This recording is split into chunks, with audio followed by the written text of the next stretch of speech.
Bapak Ibu, kita masih menunggu kehadiran dari Kepala Cabang Dinas yang baru, ya. Beliau atau yang dulu kita kenal RPP, selanjutnya kita kenal modul ajar, ya. Sekarang itu sebenarnya masih sama, masih kita sebut modul ajar, hanya lebih kalau saya melihatnya western oriented, jadi ke pendidikan barat di mana mereka menggunakan istilah lesson plan, sehingga kita pun perencanaan pembelajaran.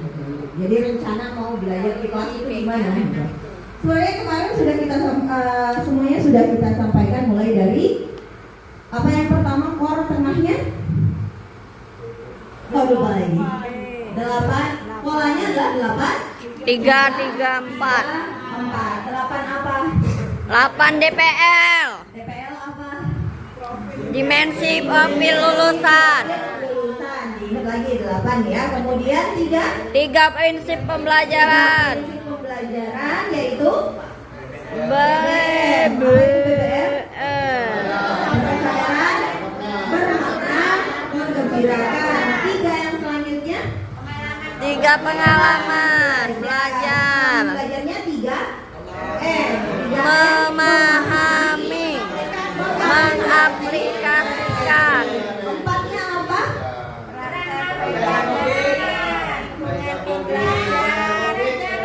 Kerangka pembelajaran. Kerangka pembelajaran yang pertama. Oke, terus penetraan, terus lingkungan belajar, yang terakhir pemanfaatan di digital. Oke, nah ini yang akan kita terapkan di dalam modul ajar yang akan kita susun, ya. Kebetulan kemarin saya sudah menyelipkan 1 perencanaan pembelajaran, jadi saya langsung lanjutkan yang itu saja. Bapak Ibu silahkan dibuka kembali drive-nya. Saya masih fokus ya. Terbuka 4. Nah, PKN bukan bahasa. oke. Berarti belum fokus nih sir ya? Oh, belum fokus. Kurang kopi sir ya? Mana nih panitia kopinya nih? Baik, satu. Semangat Sinter.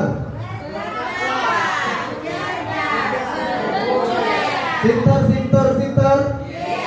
Oke, kayaknya memang kurang baik. Baik, saya sedikit saja menyampaikan tentang perencanaan pembelajaran kita, ya. Kalau seperti yang disampaikan oleh Bu Faiza tadi, kalau dulu sering disebut RPP atau di kurikulum Merdeka kemarin lebih familiarnya modul, ya, modul pembelajaran. Baik, mungkin sedikit lebih menekankan kembali apa yang disampaikan oleh Bu Faiza tadi, bahwa format bakunya itu memang belum ada, artinya diserahkan ke kita seperti apa format baku dari RPP yang akan kita buat itu. Cuman rata-rata kalau Bapak Ibu searching di Google, ya, pasti hampir sama itu, ya, formatnya dari mulai dari mulai 8334. Iya, pasti memasukkan 8334. Ya, maksudnya formatnya, susunannya loh. Susunannya, misalnya yang pertama informasi umum misalnya, ya. Nah, lanjut identifikasi. Selanjutnya pengalaman belajar atau langkah-langkah pembelajaran. Lanjut refleksi, ya, atau asesmen. Baik, coba ini kenapa dapat gerak nih, Bapak? Oh, pakai ini ya? Iya, saya agak gaptek sedikit.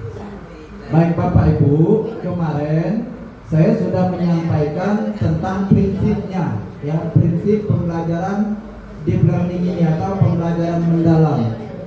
Jadi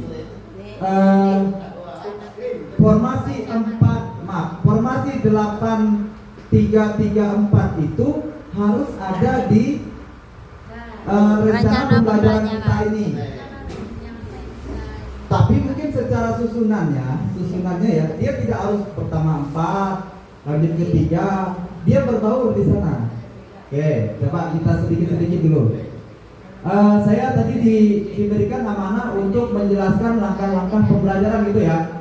Langkah-langkah pembelajaran. Nah, lihat di sini, kalau di langkah-langkah pembelajaran ini Bapak Ibu, Ibu, ini. Nah, ini kalau format penulisannya seperti yang disampaikan oleh Bu Risma kemarin. Jadi mulai dari Pengalaman pengalaman belajar. belajarnya. Jadi memahaminya apa aja, nanti di memahami ini kita lihat apa saja yang bisa dimasukkan prinsip pembelajarannya. Nah, misalnya contoh yang ini. Ketika di memahami, dia prinsip pembelajarannya hanya 2 yang bisa dimasukkan di langkah memahami. Nah, langkah ini sesuai dengan model pembelajaran kita. Jadi kalau Bapak Ibu milihnya PJBL, ya PJBL kita lihat sintaknya apa-apa aja. Ada misalnya apa ya, PJBL banyak ya, ada 5 ya. Nah, itu sesuaikan ini, langkah ini sesuaikan dengan model atau strategi kita tadi. Kalau yang kami kemarin PBL misalnya, tentunya PBL kan berbasis Masalah. Nah, ada sintaknya. Kita mengikuti sintak di sini. Di langkah-langkah ini mengikuti sintaknya. Tapi lihat prinsipnya dimasukkan juga. Mulai dari memahami nih, memahami. Oh, oke. Selanjutnya memahami. Nah, nanti kalau misalnya di tahapan PJBL, yaitu maksudnya di memahami. Misalnya ya, nanti silakan Bapak Ibu bedah sendiri tuh PJBL-nya, sintaknya. Oke, termasuk namanya. Oke, baik, saya serahkan dulu ke. Sebenarnya untuk asesmen itu adalah rangkuman yang telah kita lakukan selama proses pembelajaran menjadi 2, yaitu asesmen formatif dan asesmen sumatif. Nah, kalau yang asesmen formatif tadi sudah ditunjukkan oleh Pak Udini, Pak Izah tolong untuk ditunjukkan di bagian awal pembelajaran. Di bagian asesmen formatifnya itu kita bisa melihat di bagian awal ketika dia berkesadaran. Nah, jadi kita tanya dulu nih, contoh-contohnya bisa dilihat di bagian paling awal. Nah, ini ya. Nih, di sini ini bisa dikatakan sebagai asesmen formatif karena bagian ini kita mau melihat dulu nih kemampuan anak yang bagaimana. Jadi, inilah jenis-jenis, salah satunya adalah untuk asesmen formatif. Selanjutnya, untuk asesmen formatif ini juga dapat dilaksanakan juga seperti ini, juga dapat digunakan juga katanya tadi melalui media-media. Bisa tadi gunain Mentimeter. Kalau mau tanya dulu bagaimana suasana hati anak. Nah, itu bisa digunakan Mentimeter aplikasi ya. Selanjutnya, silahkan bagian bawah. Ya, di kanan kiri. Untuk asesmen pembelajaran itu sebenarnya sudah dikatakan dari awal tadi bahwa bisa dilihat dari proses awal pembelajaran sampai akhir pembelajaran kita. Jadi untuk asesmen formatifnya ini bisa yang dilakukan ya, ini ada 2 nih kalau yang kita lihat ya, ada 2, oh ada 3 maaf, ada prosesnya juga di sini untuk mengetahui pemahaman murid nih tentang penggunaan produk bank berdasarkan kasus tertentu. Untuk asesmen sumatif sekali lagi ini yang ditanya bisa tergantung pada tujuan pembelajaran kita. Jadi kita kembalikan lagi kepada diri kita sendiri, apakah dalam proses pembelajaran itu kita akan memasukkan yang namanya asesmen sumatif ya, dengan tujuan kita ingin mengetahui kemampuan peserta didik kita, murid kita dari awal pembelajaran sampai akhir. Terus asesmen sumatif juga dapat kita gunakan sebagai dasar untuk kenaikan kelas atau kelulusan. Mungkin itu saja yang dapat saya sampaikan untuk asesmen. Terima kasih. Assalamualaikum warahmatullahi wabarakatuh.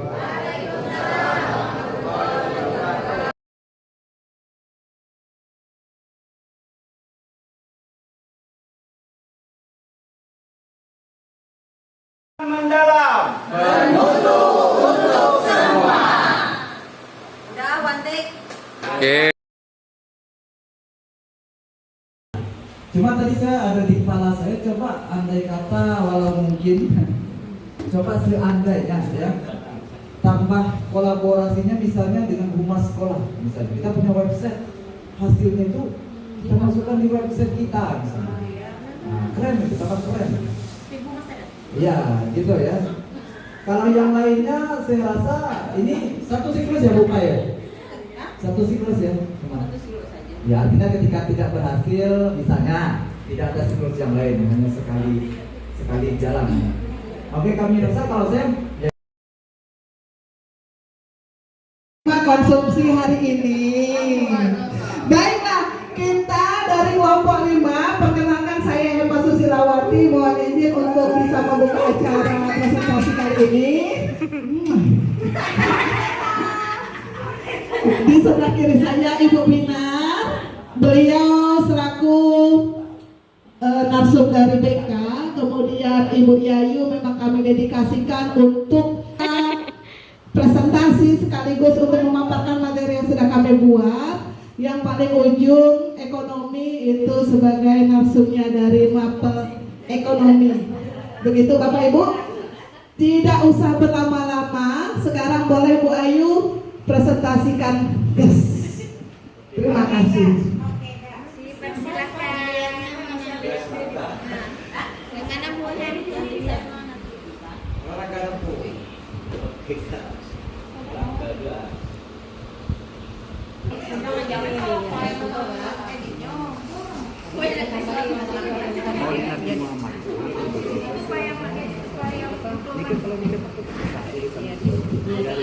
Warahmatullahi wabarakatuh. Sore hari turun hujan, Cakep. angin berembus dingin sekali. Cakep. Kami mencoba mempresentasikan hasil diskusi kelompok kami. Wow.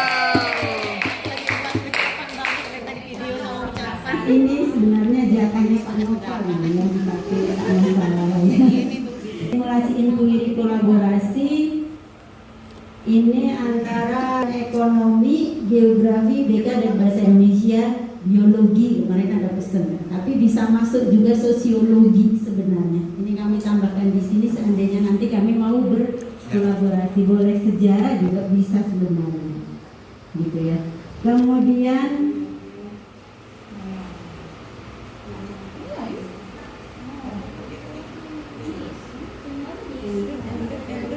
bukan ini berbasis isu atau masalahnya tentang dampak pertambangan terhadap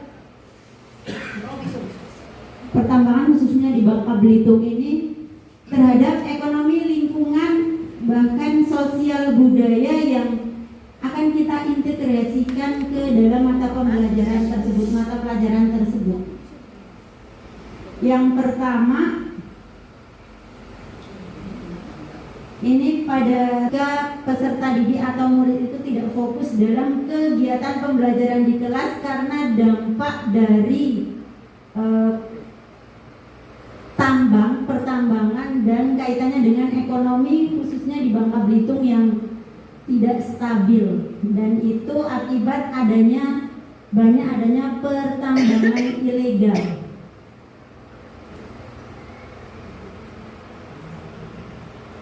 Kondisi yang ada itu dapat menimbulkan kecemasan